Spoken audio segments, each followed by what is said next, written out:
অচ্যুতাকে। যে উগ্রপতির কাছে এসেছিল সে কে? সে কে?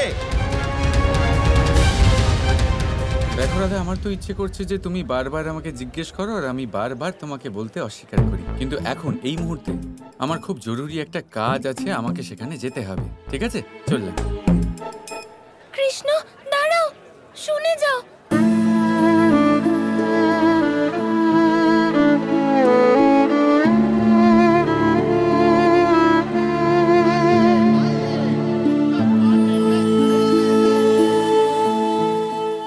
এই দাঁড়াও, তুমি তো রাধা, কোথায় গেল ওই অচ্যুতা? কেন, কি ব্যাপার? আপনি ওনাকে কেন খুঁজছেন? কি করেছেন উনি? দেখো, আমরা রাজ সৈন্য, আমাদের সাথে অকারণে তর্ক করো না, না হলে ওই অচ্যুতার সাথে তোমাকেও তুলে নিয়ে চলে যাব। শুনুন, শুনতে পেলে না তুমি? তাড়াতাড়ি বলো কোথায় ওই অচ্যুতা, অন্যথা তোমার পক্ষে ভালো হবে না। এটা আপনি কিভাবে কথা বলছেন? রাধা আমার মেয়ে, ভদ্রভাবে কথা বলুন। আমরা রাজ সৈন্য, আমাদের যা ইচ্ছা আমরা করতে পারি। এটা একেবারেই অনুচিত কাজ করছেন আপনি, এক্ষুনি ফিরে যান এখান থেকে। এই মেয়েটা বড্ড বেশি কথা বলছে, বন্দি করো ওকে। না,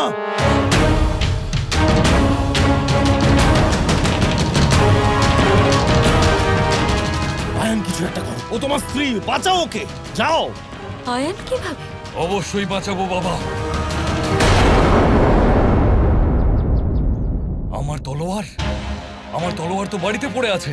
এতগুলো সশস্ত্র সৈনিকের সঙ্গে আমি বিনা তলোয়ারে কিভাবে লড়াই করব?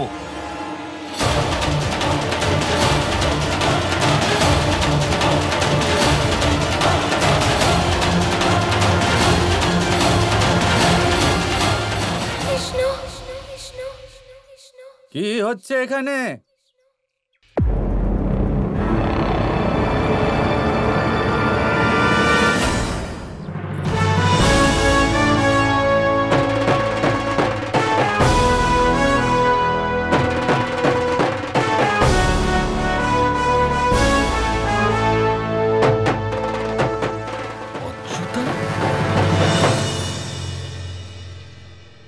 অচ্যুতা থাকাকালীন এখানে এসব কি হচ্ছে?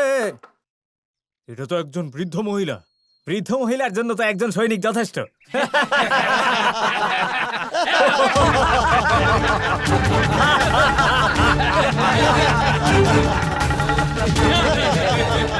অচ্যুতা দেবী, আপনি এখান থেকে পালিয়ে যান, তাড়াতাড়ি করুন। হ্যাঁ তাই তো, রাধা ঠিকই বলছে, আপনি চলে যান এখান থেকে তাড়াতাড়ি।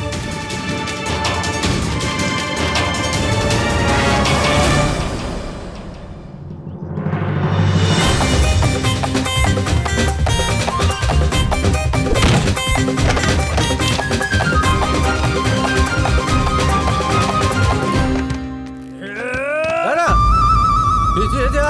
পিছিয়ে যা, ভদ্রতা শেখানো হয়নি তোমাদেরকে। বড় কাজ করতে যাচ্ছ তোমরা, বড়দের আশীর্বাদ কে নেবে? তাকিয়ে থেকো না, পা ছুঁয়ে আশীর্বাদ নাও আমার থেকে। বেশ, তাহলে আশীর্বাদ দিন আমাকে। আচ্ছা, আশীর্বাদ চাই বুঝি তোর?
কি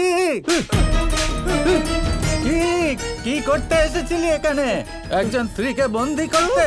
সৈনিকের কাজ হলো প্রজাদের রক্ষা করা। কি বল? প্রজাদের রক্ষা করো।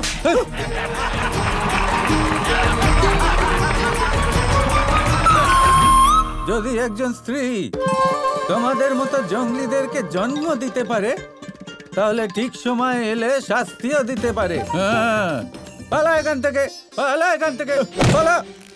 এই, এই, সবাই সবাই পালা এখান থেকে। কোথা থেকে চলে আসে সব।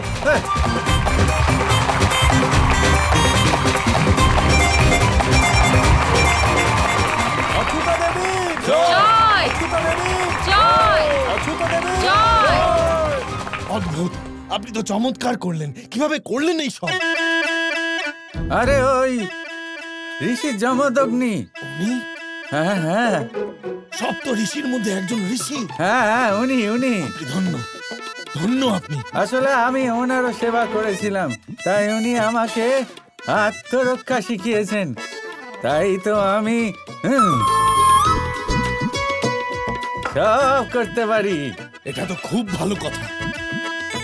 আমি তো বলবো প্রত্যেক মহিলার এই আত্মরক্ষার কৌশল শেখা উচিত।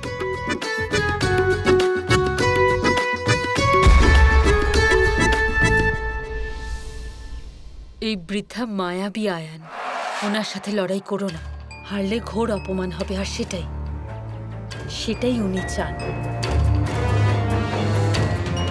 আমার কথা শোনো, চলো এখান থেকে। কিছু কথা না বলে চলো এখান থেকে আয়ান। ঠিক বলেছো।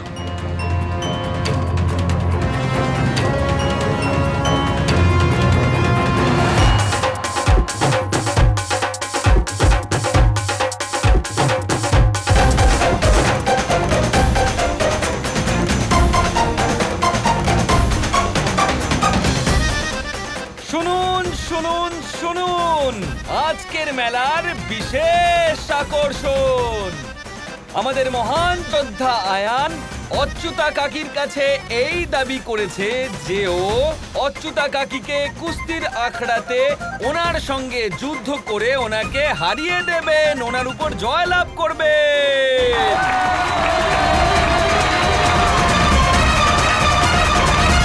তাহলে আসুন আয়ান, আখড়া তৈরি আছে, সব পালোয়ানও প্রস্তুত আছে এখানে উৎসাহ দেওয়ার জন্য। আপনারা কি তৈরি? কারণ কুস্তির সময় হয়ে গেছে।